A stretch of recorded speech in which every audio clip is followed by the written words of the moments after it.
This is the story of Tina the ballerina. Okay. So Tina the ballerina has a chronic condition. Now, how do this chronic condition start?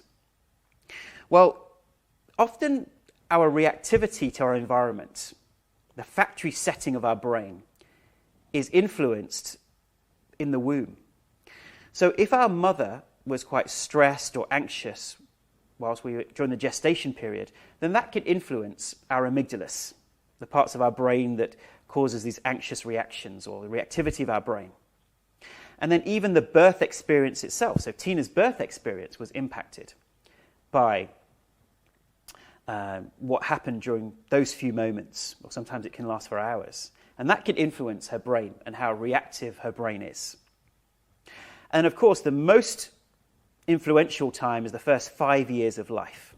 So how did Tina feel during those first 5 years of life, first 5 to 10 years? The sands of consciousness are very soft during that period of time. So we create lots of channels, lots of grooves in the sand, which represent our personality traits and how we respond to our environment at an emotional level and a physiological level. And it used to be thought that this only applied to our psychology. But of course, it also applies to our physiology as well. So our physiology is influenced by the first 5 to 10 years of life. And depending on the experiences that Tina went through, did she experience a lack of nurture? Yeah? And it can be along a scale, that we're somewhere along that scale from a lack of nurture at one level, right through to some kind of trauma with a small t, and it right through to trauma with a big T. And we can be anywhere along that scale in terms of what we may have experienced during our childhood. And that, once again, influences the factory setting of the amygdala and also the insular parts of the brain.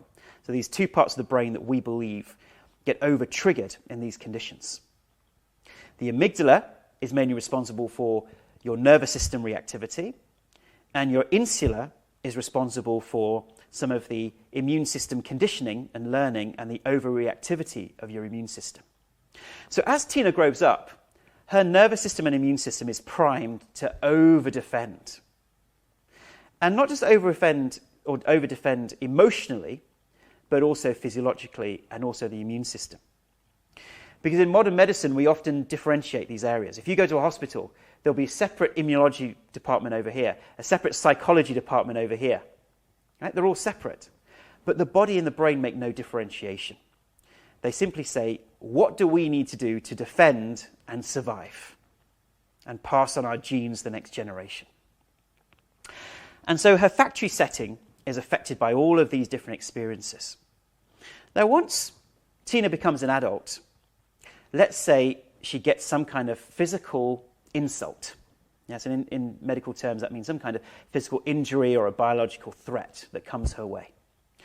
Let's say it's COVID. So normally, her immune system would switch on, it would fight off the COVID virus, and then it would switch off and go back to standby, and her full health then returns. But we know in many of these different conditions, what happens is we get some kind of physical illness, and the physical illness itself may dissipate, but it's left a legacy, where we then have chronic symptoms that may last days, months, years. And so what has shifted and changed? Well, we believe that in Tina's brain, inside her amygdala and insula, because those parts of her brain are primed for over-defending, inadvertently her brain starts over-defending against those threats. Let's take the example of COVID. We all know somebody who's got long COVID, for instance. If that person had a weakened immune system or nervous system, we know that stress reduces the effectiveness of our immune system, don't we? So imagine that virus comes along. Now it takes Tina a lot longer to fight off that virus, which means it lingers for a lot longer. Which means that inside her brain, the amygdala and insula think, ooh, what happens if those things are still dangerous?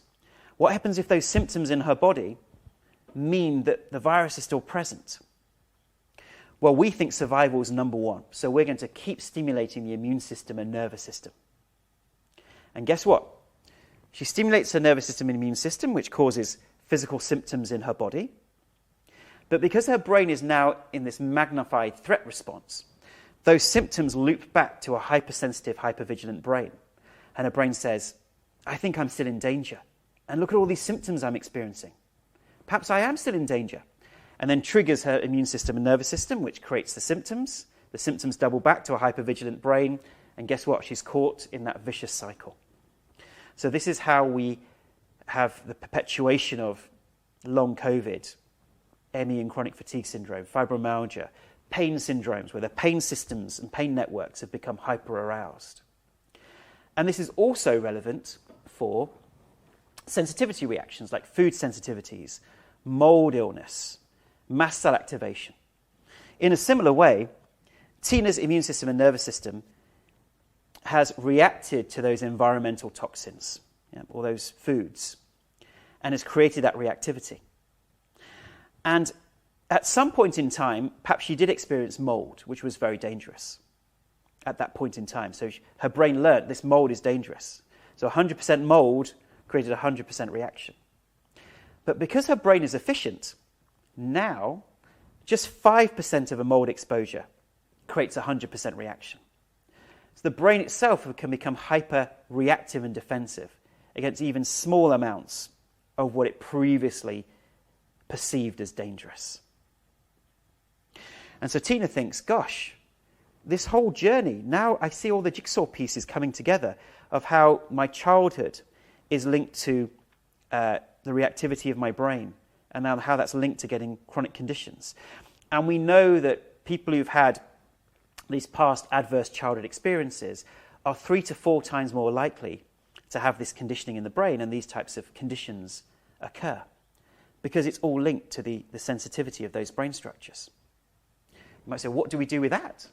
Well, the good news is that our brains are inherently rewirable and neuroplastic. So the next stage is that Tina understands all of this, but recognizes and is empowered that she can heal.